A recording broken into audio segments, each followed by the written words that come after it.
मैंने आज यार जो तस्वीरें देखी शोएब अख्तर की और इसकी शाहिद आफरीदी की, दोनों वहां पार्टी में गए हुए हैं। पहली तो मेरी यही समझ में नहीं आ रही, इनके पास पैसे थे एक पार्टी ऑर्गेनाइज करने के पाकिस्तानियों के पास? इनको पैसे किसने दिए? क्या बेचा इन्होंने अपना? भाई मैं ये जानना चाह रहा हूँ। जमीर तो ये पहले ही बेच चुके हैं अपना, पर इन कंगालों के पास पैसे कहां से आए पार्टी करने के लिए? चाइना से रम विस्की मंगाई थी क्या इन्होंने? हैं?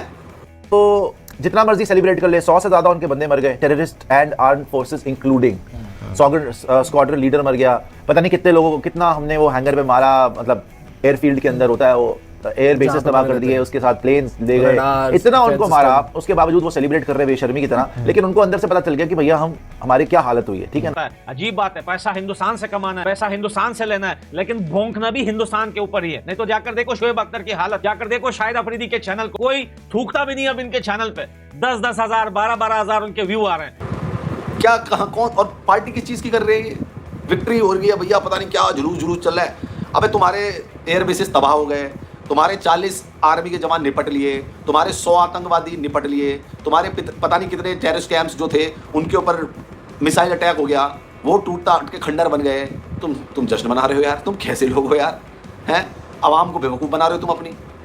तो वो तो रैटल्ड है, वो तो उनके तो भीगी बिल्ली बने, वो तो कुछ नहीं कर सकते। हालांकि हम फिर उनको मारेंगे, मैं 100% श्योर हूँ। तो अब ये लोग क्या करेंगे कि बांग्लादेश के बॉर्डर से कुछ ट्राई करेंगे, देखना आप 101% ये बांग्लादेश के बॉर्डर से कुछ ट्राई करेंगे। और इसीलिए मुझे लगता है कि बांग्लादेश का प्लेयर आपको इस टाइम पे नहीं लेना चाहिए था। जो हरकतें उनकी चल रही हैं, जिस तरीके से वहाँ पे अमेरिकन भी वहाँ पे लैंड हुए हैं, चाइना का भी वहाँ पे बड़ा इन्वॉल्वमेंट चल रहा है, वो भी एयरबेस देने की बात चल रही थी चाइना को। मिलियन में इनके व्यू आते थे। अब भोंको, शाहिद आफरीदी को बोलो जितना भोंकना है भोंको, अब शोएब अख्तर को बोलो जितना भोंकना है भोंकते रहे लंगड़े। अब तू भी, तेरा भी जो है दुकान बंद हो चुका है। और भाई ये शाहिद आफरीदी को, भाई हिंदुस्तान के हर आदमी को पता हो, ये कल नहीं होना चाहिए कि कल फिर दोस्ती कर लो तुम, कि कल सीज फायर हो गया, लंबा चल रहा है, कुछ नहीं हो रहा है, तो कल फिर शाहिद आफरीदी के तुम चम्मच बन जाओ। नहीं, हिंदुस्तानियों में तुम इसलिए आगाह कर रहा हूँ क्योंकि तुम ऐसी हरकतें करते हो। मुझे पता है कल जैसे ही हालात सामान्य होंगे, बॉलीवुड वालों ने पाकिस्तान वालों को बुला लेना है, फिर से उनको नौकरी देनी शुरू कर देनी है, उनके गायकों से गाने गवाने शुरू कर देने हैं, उनके एक्टर एक्ट्रेस को दे देना है, ये सारी चीज़ें एकदम से स्टार्ट हो जाएंगी। तो अब चाइना वहाँ पे आपके अरुणाचल प्रदेश में भी कुछ क्लेम्स कर रहा है वापस उन्होंने वहाँ पे, बिकॉज दे आर रैटल्ड ना, जिस तरीके से आपने मारा चाइना और अमेरिका। आपको पता है ट्रंप ने ऑन रिकॉर्ड ये बोल दिया कि we saw different type of missiles used in this conflict. अच्छा, इनको क्या लग रहा था, वेस्ट को क्या लग रहा था और ये चाइना को क्या लग रहा था, ये सारे एक साथ है। वैसे बता दूं मैं आपको, मिले हुए कंफर्म है, ये बिल्कुल कंफर्म है। और मिशन सिंदूर खत्म नहीं हुआ बेटा, मिशन सिंदूर चलता रहेगा। अभी सैफुल्लाह को ठोका ना वहां पे पाकिस्तान में, तो पाकिस्तानी मीडिया पे बोलते हैं यार ये कौन है जो हमारे देश में आके जो है भारत के दुश्मनों को ठोक रहा है, ये कौन हो सकता है? तुम बताओ। ये कल से फिर लेजेंड लीग स्टार्ट हो जाएगी, फिर आफरीदी फिर तुम देखने लग जाओगे। इन चीज़ों से बाहर आओ। ये शोएब अख्तर को देखो यार, इसको खिला खिला के हमने गेंडा बनाया, इसको खिला खिला के बेइंतहा पैसा कमाया शोएब अख्तर ने यार। स्पोर्ट्स वाले जो चैनल्स थे उन्होंने इसको बहुत मोटी रकम दी, मुझे पता है करोड़ों की डील होती थी इसकी, है ना। कभी ये बलाम क्रिकेट कर रहा होता था दुबई में, कभी यहाँ के चैनलों में बैठा होता था न्यूज़ चैनल्स में, कभी यहाँ पे शो कर रहा होता था, होस्टिंग भी कराई है इसको, शो एड्स दिए, कमेंट्री कराई है, बेइंतहा इसने पैसा कमाया। इनको क्या लग रहा था कि भैया ये पाकिस्तान की आर्मी और पाकिस्तान की मिलिट्री का तो इतना नाम है, उनकी एयरफोर्स का इतना नाम है, थोड़ा बहुत होगा ये इंडिया को प्रॉब्लम करेंगे और फिर बंद करवा देंगे हम एक हफ्ते के बाद। क्योंकि शुरू में उसने क्या बोला था रूबियो ने, it is none of our business, कि भाई हमारा कोई बिजनेस नहीं है, इनको आपस में लड़ते रहो, हमारा कोई मतलब नहीं है। बात तो नहीं हो सकती। और तुम लोगों को लगा कि सीज फायर जो है, तुमने ट्रंप के हाथ पांव पकड़े, सीज फायर करवा दिया, अब भारत जो है वो कुछ नहीं बोलेगा, भारत चुप हो गया। ये आर्मी की पार्टी में गया हुआ है, गले मिल रहा है आसिफ मुनीर से कि बहुत अच्छा किया तुमने, मजा आ गया, ये सब चीजें बातें कर रहा है वहां पे जाके शोएब अख्तर। पहले इंटरव्यू में गजवाए हिंद की बात कर रहा था, अब वहां पे जाके आर्मियों के साथ चुम्मियां ले रहा है। बहुत बढ़िया किया आपने, जिता दिया हिंदुस्तान को, ये कर दिया, उनके इतने लोग मार दिए, वो कर दिया, वो कर, इस चीज का जश्न मना रहे शाहिद आफरीदी और शोएब अख्तर। जो हमारे सिविलियंस मारे गए पहलगाम में, हमारे 26 सिविलियंस को, निहत्थे लोगों को यहाँ पे गोली लगा के मार दिया गया, उनके बच्चों के सामने, उनकी बीबी के सामने। सोचो आप, पहली बार ब्रह्मोस यूज हुई, स्कैल्प भी यूज करी इन्होंने, बाकी भी डिकॉयज यूज करे उन्होंने। By the way Indian army ने डिनाई कर दिया और अभी तक बता नहीं रहे, चाहते कि दुश्मन समझे कि उन्होंने कुछ गिरा दिया, प्लेन गिरा दिया। उन्होंने बाद में रिटन स्टेटमेंट में दिया, there are no losses on the Indian side, मतलब कोई हमारा प्लेन नहीं गिरा बाय द वे। तो इन्होंने क्या किया, डिकॉय भेजा। अब तो इन्होंने बता भी दिया खुद ही, डिकॉय मतलब इन्होंने कुछ ऐसे अनमैन्ड एरियल व्हीकल्स भेजे। ऑपरेशन सिंधु भाई बंद नहीं हुआ। शाहिद आफरीदी अपना ध्यान रखना, कभी तेरे को पीछे से कोई जो है वो बेट वेट ना पड़ जाए, तेरी हालत कोई पतली न कर दे पाकिस्तान में भाई। उसके बाद पुंछ में हमारे 17-18 लोग की मौत हो गई। उसके बाद इनकी कश्मीर में 18-20 लोग वहां पे मारे गए। ये अपनी आर्मी को बधाइयां देने जा रहे हैं। कौन सा एक बता दे शोएब अख्तर और शाहिद आफरीदी जो इनकी आर्मी ने एक अच्छा काम किया हो।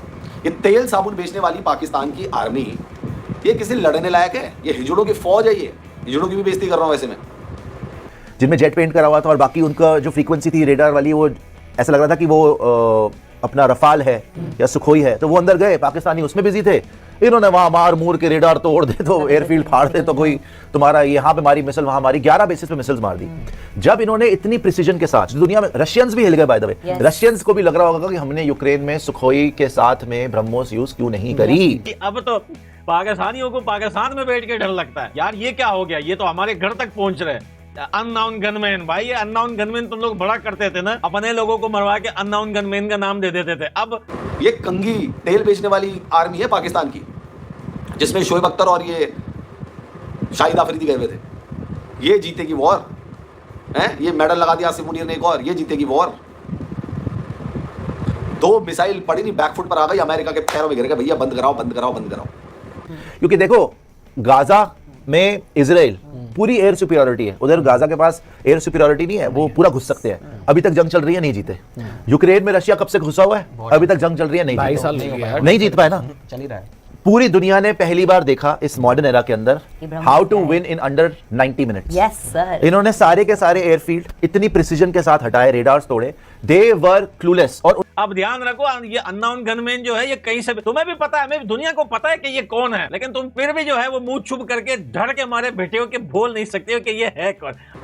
और ये रहे भाई दोस्तों इनके क्रिकेटर्स का असली चेहरा। यूट्यूबर्स का तो आपने चेहरा देख लिया, जिस दिन से बैन हुआ कंटिन्यूअसली गालियां बक रहे इंडिया को, कंटिन्यूअसली। वासे हबीबी को देख लो तुम,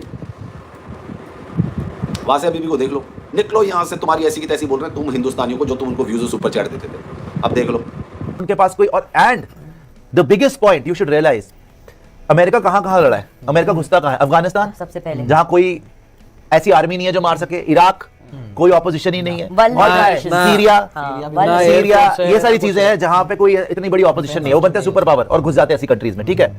रशिया कहां गया, यूक्रेन को नाटो का सपोर्ट है, तब थोड़ा बहुत कर सकते हैं, ठीक है ना।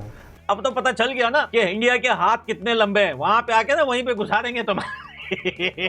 भारत की पाकिस्तान के ऊपर एयर स्ट्राइक के बाद उनकी बौखलाहट और झूठ पाकिस्तान के प्रोपेगेंडा में साफ नजर आ रही है। लेकिन इन सब में सबसे ज़्यादा बौखलाए हुए दिखते हैं पाकिस्तान के एक्स क्रिकेटर शाहिद अफरीदी, जो कि लगातार हुए पाकिस्तान के ऊपर हमले को अपनी जीत बता रहे हैं और भारत के खिलाफ अपनी झूठी तारीफ और नकली प्रोपेगेंडा फैलाते हुए नजर आते हैं। लेकिन इस बार पाकिस्तान के शाहिद अफरीदी ने झूठी अफवाह फैलाते फैलाते इस बार तो हद ही कर दी। शाहिद अफरीदी पाकिस्तान के आर्मी चीफ आसिफ मुनीर को चूमते हुए नजर आए। इसके बाद उनकी इस हरकत की चर्चा तेज होने लगी। में पाकिस्तान के पूर्व कप्तान शाहिद अफरीदी और पाकिस्तान के तेज गेंदबाज शोएब अख्तर ने आसिफ मुनीर से मुलाकात की। पूर्व खिलाड़ियों ने आसिफ मुनीर से मिलते हुए उन्हें गले भी लगाया, लेकिन शाहिद अफरीदी जैसे ही आसिफ मुनीर के गले लगे, उन्होंने कस के गले लगाया और कस के उन्हें आसिफ मुनीर को चूम भी लिया। घूमते हुए शाहिद अफरीदी ने आसिफ मुनीर को कहा, आपने अच्छा दुश्मनों को सबक भी सिखाया। शाहिद अफरीदी आसिफ मुनीर को चूमने वाला वीडियो इन दिनों काफ़ी वायरल भी हो रहा है। हालांकि यह समझ से परे है कि पाकिस्तान अभी भी किस बात का जश्न मना रहा है, क्योंकि भारत के साथ हुए संघर्ष से पाकिस्तान का काफ़ी सारा नुकसान भी हुआ है। बावजूद उसके वह इसे सेलिब्रेट भी कर रहे हैं। इसके कि शाहिद अफरीदी ने पाकिस्तान के प्रधानमंत्री शहबाज शरीफ से भी बातचीत की है। इस पर शाहिद अफरीदी ने प्रधानमंत्री आवास पे कहा, संकट के समय में पाकिस्तान ने पूरे देश का साथ दिया है, संकट के समय में वह सब उनके साथ खड़े हैं। पर शहबाज शरीफ ने उन्हें शुक्रिया भी कहा। अफरीदी ने भारत पाकिस्तान सीज फायर के बाद एक रैली भी निकाली थी, जिसके बाद उनका खूब मजाक भी बना था, क्योंकि भारत से हार के बाद भी वह जश्न मना रहे थे। रैली के लिए पाक प्रधानमंत्री ने शाहिद अफरीदी को शुक्रिया भी किया था। याद दिला दें कि भारत पाकिस्तान के सीज फायर के बाद भी शाहिद अफरीदी अपने बयानों से भारत के ऊपर जहर उगलते दिखाई देते रहते हैं, वे भी जहर उगल रहे हैं। भारत के खिलाफ झूठ और प्रोपेगेंडा फैलाते हुए अपनी जीत के झूठे ख्वाब पर खुशियां मना रहे हैं। इसके पहले उन्होंने पहलगाम हुए हमले पर भारतीय सेना पर एक विवादित बयान भी दिया था। इसके अलावा पाकिस्तान मीडिया ने भी झूठ फैलाकर भारत के लोगों को काफ़ी और प्रोपेगेंडा फैलाने की काफ़ी कोशिश की बौखलाहट भी इसीलिए है क्योंकि भारत सरकार में शाहिद अफरीदी, शोएब अख्तर जैसे कई एक्स क्रिकेटर के और पाकिस्तान मीडिया के जो हैं सोशल मीडिया अकाउंट्स और यूट्यूबर्स चैनल बैन कर दिए हैं। इससे उनकी बौखलाहट अभी भी बनी हुई है। अगर आप इस चैनल पर नए आए हैं तो चैनल को सब्सक्राइब करें, वीडियो को ज़्यादा से ज़्यादा लाइक करें और शेयर करें। Thank you for watching, video पर बने रहें। शोएब अख्तर को कितना पैसा खिलाया तुमने, शाहिद अफरीदी के लिए तुमने क्या किया और वो क्या कर रहा है, जहर उगल रहे तुम्हारे खिलाफ, वहां जा रहे हैं और इतने दोगले हैं, बोलते हैं पॉलिटिक्स और स्पोर्ट्स को मिक्स मत करो, और सबसे ज्यादा पॉलिटिक्स और स्पोर्ट्स को मिक्स करने वाले हैं पाकिस्तान की कौम। हम कहां घुसे, एक प्रॉपर न्यूक्लियर पावर सही बात विद है। a state which is owned by its military, right? वहां पे आर्मी रूल करती है, जिसकी एयरफोर्स बहुत ओवर हाइप थी कि जो एयरफोर्स हमारी नंबर 1 है। हम वहां घुसे हैं, within 90 minutes we finish them off. और अब तो ट्रंप ने सीधा इंटरव्यू में जो आज आया बोल दिया कि भैया वो एन वर्ड आ रहा था, न्यूक्लियर वर्ड आ रहा था, तो मैंने रुकवा दिया। मतलब वीर, जो स्टूडियो पे तू जाता आता है ना, रास्ते पे थोड़ा इधर उधर देख लिया कर, या बुलेट प्रूफ गाड़ी खरीद ले, औकात तो तेरी है नहीं, गधा गाड़ी खरीद ले बुलेट प्रूफ। क्या कहोगे दोस्तों, आप मुझे बताओ। I hope and pray now the Indians who used to send super chats now should be ashamed of themselves. Afridi को मालूम है कितना बड़ा दोगला ही फॉरगेट यूवीएन Bhajji held lord shame on Afridi, कह रहे Rupayan Guha. Indian monetary fund के कंडीशन कभी फुल नहीं होगी। मतलब कि 24 घंटे के अंदर अंदर उनको ये बोलना पड़ गया कि भैया हमारे पास कोई विकल्प नहीं बचा, हमें न्यूक्लियर बॉम्ब यूज करना पड़ जाएगा। और एक और मैं बात बता दूं कि जो प्रधानमंत्री ने बोला अपनी स्पीच में कि न्यूक्लियर ब्लैकमेल हम नहीं सहेंगे। बाय द वे, ये न्यूक्लियर टच वुड हमारी प्रिसीजन ब्रह्मोस की इतनी है, ये न्यूक्लियर बॉम्ब पहली बार चला नहीं पाएंगे। चला भी दिया तो इंटरसेप्ट कर लेगी हमारी डिफेंस शील्ड जो है। नहीं तो वहां पे कोई तुझे ठोक के चला जाएगा, फिर पछताएगा, बोलेगा यार मैं मोदी का नाम लेता ही क्यों था, यहाँ पे किसी ने लिटा दिया। बच के। तीसरी बात, अगर इन्होंने चला दिया, वो चाहे छोटा हो क्योंकि उनके पास वो भी है छोटे वाले न्यूक्लियर बॉम्ब है, अगर वो छोटा हो या जो भी हो, पूरा पाकिस्तान खत्म हो जाएगा। ये तो हमारे यहाँ अगर बहुत हद हो गई, 1 सिटी 2 सिटी इफेक्ट हो सकती है, उसी टाइम पूरा पाकिस्तान खत्म है। तो they had no option. So I think it was a watershed movement, and even America realized and China realized and रहना भिखारियों, बच के रहना। तुम अपने घर में भी सेफ नहीं हो तुम लोग। अब जो भारत की सरकार को चैलेंज करेगा, उसके पाकिस्तान में हालत यही होगी सैफुल्लाह जैसी। देखो कैसे लेटा हुआ था।